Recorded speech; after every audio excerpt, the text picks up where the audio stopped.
अब ये तो हमने सामने देख ली, न्यूज़ पे चल रही है कि भाई बीजिंग तो बहुत पोल्यूटेड था, साफ कर दिया, चलो ठीक है। एक जो चीज़ जिस पे वो इतना एग्रेसिवली काम कर रहे हैं वो है ब्रांड्स। मतलब कि अभी पूरी दुनिया क्या कहती है, अरे चाइनीज़ मेड है, ख़राब हो जाएगा। मतलब उनकी ब्रांड इमेज बहुत ख़राब है। भाई आप विश्वास नहीं करोगे, जो ब्रांड बना रहे हैं ना वो किल नहीं कर रही, वो खा रही हैं। और कैसे बना रहे हैं मैं आपको सीन बताता हूँ। चाइना में आप कहीं भी घूमना तो कोई भी इंटरनेशनल ब्रांड देखना, फिर उसके आसपास मुंडी घुमाना, आपको 2-3 ब्रांड दिखेंगी जो हर उस शोरूम के आसपास पूरे देश में दिखेंगी। जैसे फुटबॉल में एक प्लेयर को टैकल करने के लिए 2 वो लगाते हैं ना, हाँ। ऐसे वो करते हैं। मतलब मैं एग्जांपल देता हूँ, स्टारबक्स। भाई स्टारबक्स जहाँ दिखेगा उसका थोड़ा सा इधर उधर देखना, वहाँ दिखेगा ल्यूकिन कॉफ़ी। और क्या भाई ब्रांड है यार वो, मतलब क्या, मैं आखिरी दिन तक मैं फैन बन गया था उस ब्रांड का। कुछ नहीं है स्टारबक्स उसके आगे, बच्चा भी नहीं है भाई। क्या तो उनकी प्रेजेंटेशन है, कॉफ़ी क्या है भाई, फाड़ कॉफ़ी है। उन्होंने एनीमे स्टाइल पकड़ा है उसमें, वो एनीमे की ब्रांडिंग होती है। और जो उनके कैफ़ेज़ हैं जिस हिसाब से उन्होंने डिज़ाइन किए हुए हैं, जिस हिसाब से उनकी प्रेजेंटेशन है, सामने स्टारबक्स होता है, इधर ल्यूकिन होता है, ऐसा लगता है वो तो है 80 के दशक का कुछ, और ये चल रहा है कुछ। और जहाँ भी स्टारबक्स है वहाँ 2-2 3-3 ल्यूकिन है, और ल्यूकिन भरे रहते हैं भाई। मैंने दिखाया अपनी वीडियो में, मतलब उनके ऑर्डर में टेबल है, ये भरे रहते हैं, ऑर्डर्स ऑर्डर्स ऑर्डर्स। और ये खास बात है चाइनीज़ के अंदर, अगर उनकी कोई ब्रांड आती है और कॉम्पीट करती है तो तुरंत शिफ्ट हो जाते हैं, तुरंत के तुरंत। ऐसी ये ल्यूकिन हो गया, BYD तो आपने देख ही लिया। ऐसी उनकी LYN लिन करके एक नाइकी को टैकल करने के लिए बनाई हुई है उन्होंने। भाई शोरूम्स ऐसे बनाए हैं, डीकैथलॉन है तो डीकैथलॉन के बराबर में, उसका नाम भूल रहा हूँ, ऐसा शोरूम बनाया हुआ था जैसे डीकैथलॉन में माउंटेन के कपड़े मिलते हैं, वो पूरा शोरूम ही माउंटेन के डिज़ाइन में था। ओके। पूरी बिल्डिंग ही, तो उस पर बंदा चढ़ के जा रहा है और कोई बंदा लटक रहा है। तो वो अब इस चीज़ को बहुत सीरियस ले रहे हैं कि ब्रांड्स कैसे बनते हैं, अब हम ब्रांड्स ही बताते हैं। और दिमाग कितना अच्छा लगा है, वेल एस्टैब्लिश्ड ब्रांड के बगल में ही अपना खोल दिया। अक्सर बंदे सोचे यार नहीं यार मैं यहाँ नहीं करूँगा, क्योंकि वहाँ पे लोग जाएंगे। हाँ, हम पता क्या है, हमारे यहाँ क्या है कि हम ना, जैसे कोई कर भी रहा है कॉपी, हम उसको क्रिटिसाइज करते हैं, बट दुनिया में सबसे अच्छा सक्सेस पाने का तरीका मेरे हिसाब से कॉपी है। अगर कोई बंदा 20 साल से काम कर रहा है तो आपको नया इन्वेंट क्यों करना है, जब आप 0 पे हो। आप कर लेना, पहले 20 पे आ जाओ, उसके बाद नया कर लेना, पहले कॉपी मारो। तो वो ये कर रहे हैं और वो शर्माते नहीं है भाई। और आप देख लो ना ब्रांड्स, ड्रोन में कोई नहीं था, कोई टक्कर दे देगा DJI को, आसपास है कोई, नहीं दे सकता। BYD देखो, उसकी मजाक बनाई थी इलोन मस्क ने, कहाँ पहुंच गई। तो वो लोग साला शर्माते नहीं है। और सबसे बड़ी बात है कि जो उनकी जो पैरेलल साइड है ना, कि बहुत एडवांस और बहुत देसी, वो उसको लेके चल रहे हैं। वो कॉम्बिनेशन जो है ना, वो नेट पे देखने के लिए नहीं मिलता, कि खुद नीचे बैठे हैं, देसी से इंडियन टॉयलेट यूज कर रहे हैं। भाई हमारे यहाँ अगर कोई कूड़ा फेंकता है तो मैं सच बताऊं, लोगों को ना सिविक सेंस हमारे यहाँ है ही नहीं। ऐसा नहीं है वो जानबूझ के फेंक रहे हैं, उनको बताया नहीं जाता कि ये गलत है। अगर आप सही में किसी से बोल दोगे कि भाई ये क्यों फेंक रहा है, तो शर्मा जाएगा। इंडिया में थोड़ा तो कहेगा अच्छा, वहाँ बोल के देखना आप। भाई मैंने एकदम क्लीन पोर्श स्ट्रीट पे, मतलब जहाँ आपका बंदा कोई देहाती भी होगा वो भी नहीं फेंकेगा, ऐसे रेड बुल पी रहा है और यूं फेंक के मार रहा है। अच्छा, और चिल्ला रहा मैं बैठा हूँ यार, भाई तू कैसा बंदा यार, इतनी अच्छी जगह बैठो, 3 लड़के बैठे हो, सिगरेट पी रहे हैं, वहीं किसी वहीं सिगरेट फेंक रहे हैं, मूंगफली खा रहे हैं तो वहीं के वहीं फेंक देंगे, पूरा गंदा कर देंगे। तो उनका ना बहुत अलग साइड है, शहर इतने साफ, बट उन्हें ये पता है ना कि कोई ना कोई आके ले जाएगा तुरंत। मैं वही बोल रहा हूँ कि चाइना जाने से पहले मैं सोचता था कि गवर्नमेंट ही सब कुछ नहीं कर सकती, बट वहां जाके मेरा माइंड चेंज हो गया कि अगर चाहे तो बहुत कुछ कर सकती है भाई। वो लोग जंगली हैं भाई, अगर पब्लिक छोड़ दिया जाए उनको। मतलब अगर जनता ही देश खराब कर रही है और फिर साफ मिल रहा है, तो गवर्नमेंट ही है जो उस चीज़ को कितना स्ट्रॉन्ग है। एक वीडियो भी मैंने डाली भी इंस्टा पे, मैंने उसमें दिखाया, मैं ऐसे ही चलता रहता था तो मुझे डब्बा दिखा सिगरेट का, तो मैंने पीछे देखा एक बंदा आ रहा था। तो यहाँ ना छोटी छोटी रोड दे देते हैं वो एक बंदे को, वो उसका काम है साफ करना। भाई उस रोड पे एक दाना नहीं पड़ा, सोच को देखो, इतना बड़ा डब्बा कोई फेंक के गया, देहाती आदमी होगा वो। अब वो गया है और वो बंदा ऐसे पिछाया, उसने यूं उठाया और लेके चल दिया। तो बहुत एक्टिव है। सफाई के मामले में भी ये सिर्फ लोग यूज नहीं कर रहे, इसमें भी रोबोट्स वगैरह यूज करते हैं। कोई देखा आपने कि वही सफाई में भी यूज कर रहे हैं ऐसी चीजें, टेक्नोलॉजी? शेंजन में देखा है, मतलब वही देखी है, जैसे ग्रिल्स लगी होती हैं शहर में, तो उसको साफ करने के लिए अलग ट्रक्स देखे टेक्नोलॉजी वाले, वो आते हैं, उनके अंदर ऐसे ग्रिल्स को पकड़ते हैं, वो साफ करते हुए चले जाते हैं। मतलब ऐसा थोड़ा बहुत देखा। और उनके फुटपाथ पे जो नॉर्मल मशीन चलती हैं और रोबोट्स वाली, वो देखी हैं।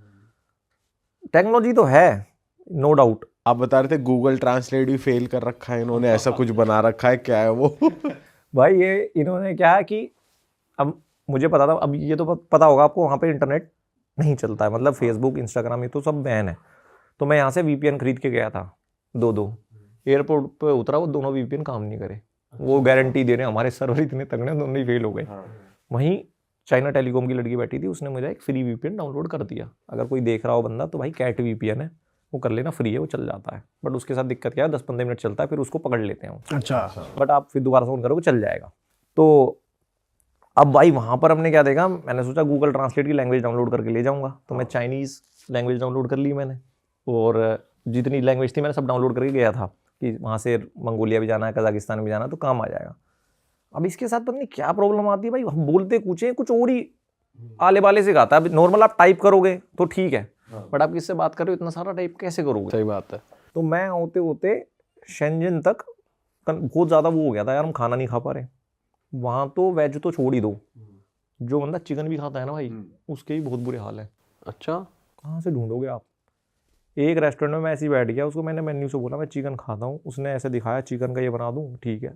साले ने पता नहीं क्या बनाया भाई, मेरे पूरे होठों पे ना चिंगारी सी मच गई, अजीब सा पता नहीं क्या बना दिया। तो वहाँ थोड़ा ये, आप KFC कितना खा लोगे? और इंडियन रेस्टोरेंट्स का क्या सीन है? हाँ इंडियन रेस्टोरेंट है, पर बहुत महंगे। महंगे तो हैं, मतलब आप 3,000 के आसपास मान लो, 2,500 से 3,000 रुपये एक मील का। हाँ एक मील का, 2 बंदे हो तो इतना है। बट बाहर जाके यार मैं कोशिश करता हूँ लोकल ही खाएं, कुछ वहाँ का एक्सपीरियंस तो मिले, बट लोकल इतना डिफरेंट होगा। चाइना में तो भाई पता नहीं क्या ही खिला दे। हाँ बट वैसी मार्केट्स भी देखी आपने, जैसे थाईलैंड में होता है ना कि क्रोकोडाइल स्ट्रीट पे ही बिल्कुल भुन रहा है और ऐसे octopus सांप वगैरह तो वहां थे। बिक रहे हैं, और ऐसी मार्केट्स देखी आपने? भाई मैंने पर्सनली जैसे दिखाते हैं ना कुत्ता उत्ता खा लेते हैं, ये तो नहीं देखा, उनका कुत्ते और बिल्लियों के लिए प्यार देखा। मतलब जो चीज़ हम नेट में देख रहे थे उलट चीज़ें आ रही थी कि बिल्लियों को बहुत प्यार करते हैं और कुत्तों को बहुत करते हैं। तो अब जब मैं शेंजन पहुंचा तो भाई अब मुझे वहाँ से शॉपिंग करनी थी, मैं सामान तो कुछ लेके नहीं गया यार। यहाँ तो बार्गेन, क्योंकि वो बहुत ओवर पैसे बताते हैं भाई, बार्गेन का मतलब वहाँ फिक्स है, अगर वो कुछ पैसा बताए 70% डाउन कर दूँ, अच्छा, भड़क जाएंगे वो, एकदम तगड़ा भड़केंगे, बट दे देंगे। हाँ तो और वहाँ एक चीज़ हो रहा है, हम इंडियन स्टाइल आजमा रहे थे कि जैसे उन्होंने बोला 1000 300, तो वो नहीं, तो हम चल देते थे, हम सोचते हैं रोकेगा, वो नहीं रोकता भाई, उसको 300 में देना हो दे देगा, अगर आप खड़े रहो 300 हो गया, नहीं 700 नहीं 300 तो ले जा। और भाई ये कैसी मार्केट है जहाँ पर आप बार्गेन भी कर पा रहे हो? ये है क्या चीज़ है, कोई मॉल है या फिर ये स्ट्रीट? शेंजन में हुक्वानबे मार्केट है, ये दुनिया की सबसे बड़ी इलेक्ट्रॉनिक मार्केट है पूरी दुनिया की।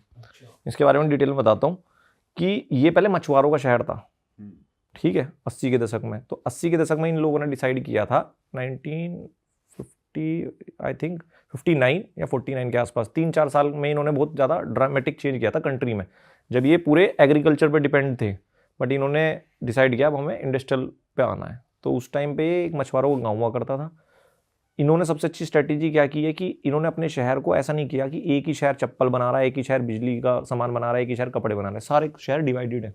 तो Shenzhen is the electronic hub और ग्वांगझो उसके बराबर में वो कपड़ों का है।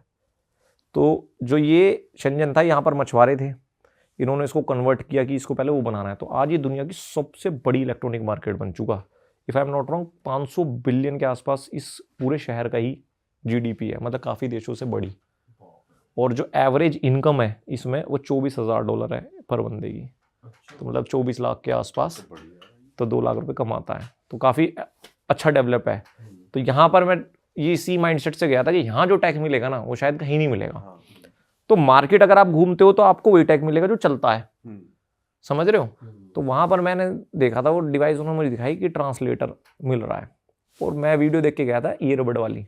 हाँ, तो भाई वो ट्रांसलेटर इतने एडवांस हैं, इतने सही काम करते हैं, मतलब आप फ्लर्ट भी कर लो इससे, पूरी ऐसे जैसे आप नॉर्मल बात कर रहे हो। तो मैंने वहाँ से वो खरीदा था, आई थिंक 4 या 5 हज़ार का।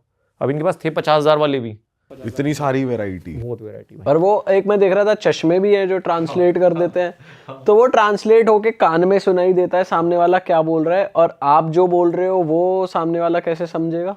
भाई उसमें क्या होता है, वो नहीं, आपके पास एक ऐप होगा, आप चश्मा लगाओगे, उस ऐप में डाउनलोड कर लोगे, तो जैसे आपको ट्रांसलेट करना है तो उसमें बटन दबाओगे, तो जैसे ही वो बंदा बोलेगा तो वो आपके चश्मे पे दिखता है स्क्रीन पे, और जो आप बोलते हो फ़ोन पे दिखेगा।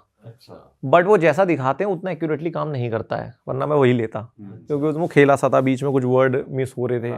अब वो आप दिखाने के लिए तो कर सकते हो, बट ये टेक्नोलॉजी ने डिकोड कर ली है, कर लेंगे वो उसको। बट जो आपने खरीदा वो एकदम एक्यूरेट था, वो बढ़िया था। एकदम एक्यूरेट भाई। और वो इंडियन लैंग्वेजेस भी कर रहा था। मैंने दिखाया था मराठी, कन्नड़, ठीक है, और तमिल, तेलुगु, 160-170 भाषाएं जो भाई वो करता है। बहुत आगे हैं भाई ये लोग, तो कहाँ तक पहुंच गए हैं। मतलब हम सोच रहे थे कि गूगल लिए बहुत आगे, उन्होंने क्या किया उसमें दिमाग लगाया। आपने एक बात नोट की होगी, आप जेमिनी से बात करोगे या किसी भी एआई से बात करोगे, आप गलत वर्ड भी बोलते हो, वो सही पकड़ता है, वो कर लेता है। तो इसका मतलब एआई के पास भाषा समझने की ताकत है। इन्होंने उन ट्रांसलेटर्स के अंदर एक एक एआई मॉडल डाला हुआ है। क्रेजी है भाई ये तो। उधेड़ बुन कर रखी है तगड़ी। हाँ, ये पीछे R&D बहुत एडवांस करते हैं। भाई जैसे हम यहाँ पर इंडिया में देखते हैं या किसी भी और यूरोपियन देश में देखते हैं या थाईलैंड में भी देखते हैं, इनके अपने अपने मंदिर हैं, अपनी अपनी मॉनेस्ट्रीज हैं जहाँ लोकल लोग जाते हैं। तो सिंस आप लोकल लोग को बहुत ऑब्जर्व करते हो, वहाँ के लोग का रिलीजियस बिलीफ क्या है, या कुछ टेम्पल्स या कुछ चर्चेज देखे आपने, या कोई रिलीजन वो पर्टिकुलरली फॉलो करते हैं? भाई चाइना जाने से पहले भी मैं 3-4 चाइनीज से मिला ऐसा अराउंड ट्रैवल करते हुए।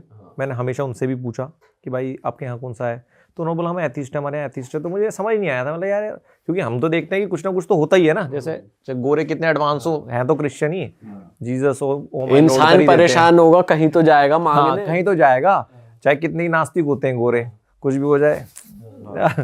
तो अब मैं जब चाइना गया तो भाई मैंने तो 1 महीने में कहीं भी मंदिर मस्जिद नहीं देखा, एक भी नहीं देखा। मतलब जैसे थाईलैंड में तो आपको गली गली में मिल जाएगा, कुछ नहीं था। फिर थोड़ा सा रिसर्च करने के बाद पता चला मुझे कि ये इन लोगों ने बहुत टाइम पहले एक चीज शायद समझ ली थी, जिसको ये खुल के बोलते नहीं है, कि अगर आपको देश को ग्रोथ करना है तो 2 ही चीज़ें जो रोकेगी, एक तो है धर्म और एक है राजनीति। इसको सोल्व कर दो, देश को कोई मतलब एक तरीके से प्राइवेट लिमिटेड कंपनी बन जाएगा आपका देश। जैसे कहते हैं ना कि ये कंपनी 4 साल पुरानी थी, आज $1 बिलियन बन गई।